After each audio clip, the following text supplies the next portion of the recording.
ಕೈವಾರ ಮಂಜುನಾಥ್ ಅಂತ ಚಿಕ್ಕಬಳ್ಳಾಪುರ ಜಿಲ್ಲೆ.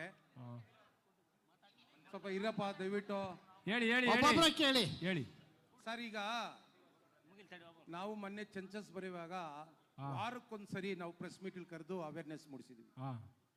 ನಮ್ಮ ಭಾಗದಲ್ಲಿ ಕೋಲಾರ ಮತ್ತು ಚಿಕ್ಕಬಳ್ಳಾಪುರ ಭಾಗದಲ್ಲಿ ತಮಿಳ್ ಒಲಿಯರ್ ಅಂತ ಕರೀತಾರೆ, ತಮಿಳ್ ಅಂತ ಬರ್ಸಿದ್ದಾರೆ, ಮಗದೋರ್ ಅಂತ ಬರ್ಸಿದ್ದಾರೆ, ಆಮೇಲೆ ಛಲವಾದಿಗಳಂತೂ ಕಡಿಮೆ ಬರ್ಸಿದ್ದಾರೆ. ಯಾಕಂದ್ರೆ ನಾವು ಅವೇರ್ನೆಸ್ ಮೂಡಿಸಿದ್ವಿ. MP ಅವರು ಅಲ್ಲೇ ಇದ್ದಾರೆ, ಮಾಜಿ ಅವರು. ನಾವು ಚಿಕ್ಕಾಪಟ್ಟಿ ನಾವು ಪ್ರೆಸ್ ಮೀಟ್ ಮಾಡಿದ್ವಿ, ಆಮೇಲೆ ಜಾಲತಾಣಗಳಲ್ಲಿ ಬಿಟ್ಟಿವಿ ಸರ್ ನಾವು. ಆಯ್ತು. ಆದ್ರೆ ಈಗ ನಾವು ಇಲ್ಲಿ ನೀವು ಏನು ನಿರ್ಣಯ ತಗೊಂತಾರೋ ರಾಜ್ಯ ಮಟ್ಟದಲ್ಲಿ ಅದಕ್ಕೆ ಒಮ್ಮತ ಹಾಕ್ತದೆ. ಇಲ್ಲಿ ಕೆಲವರು ಛಲವಾದಿ ಕೆಲವರು ಒಲಿರೋದು ಬರ್ಸಿದ್ರೆ ನಾವು ನಿನ್ನೆ ಕೂಡ ನಾವೆಲ್ಲ ಸೇರಿ ಚಿಕ್ಕಬಳ್ಳಾಪುರ ಜಿಲ್ಲೆಯಲ್ಲಿ ಈ ಸರಿ ಒಂದೇ ಜಾತಿ ಅಂತ ನಮೂದು ಮಾಡಬೇಕು ನಮ್ಮ ಜಿಲ್ಲೆಗಳಲ್ಲಿ ಅಂತ ನಾವು ನಿರ್ಣಯ ತಗೊಂಡ್ವಿ. ನೀವು ಮಾಡ್ತಕ್ಕಂಥದ್ದು ರಾಜ್ಯ ಮಟ್ಟದಲ್ಲಿ ಒಂದು ಜಾತಿ ಮೆನ್ಷನ್ ಮಾಡಿ ಸರ್. ಆ ಭಾಗದಲ್ಲಿ ಏನು ಬೆಳಗಾಮು ಆ ಕಡೆ ಕರೆದಾಗ ಛಲವಾದಿ ಅಂದ್ರೆ ಬರ್ಸ್ಕೊಂಡ್ರೆ ಅವ್ರು ಬರ್ಸ್ಕೊಳ್ಳಿ. ಆದರೆ ಈ ವೇದಿಕೆ ರಾಜ್ಯ ಮಟ್ಟದಲ್ಲಿ ವೇದಿಕೆ ಆಗೋದು ಒಂದೇ ಜಾತಿ ಅಂತ ನೀವು ಮೆನ್ಷನ್ ಮಾಡಿ ಸರ್.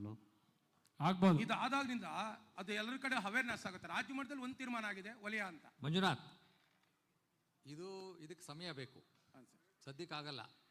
ಈಗ ನಾವು ಬೇರೆ ಬೇರೆ ತೀರ್ಮಾನಗಳು ತೆಗೆದುಕೊಂಡು ಗೊಂದಲ ಸೃಷ್ಟಿ ಮಾಡಕ್ಕೆ ತಯಾರಿಲ್ಲ. ಸ್ಥಳೀಯವಾಗಿ ಏನು ಚಾಲ್ತಿಲಿದೆ ಒಂದು ನಿಮಿಷ ಅದ್ರ ಪ್ರಕಾರ ನೀವು ಹೋಗ್ಬಿಡಿ ಅಷ್ಟೇ.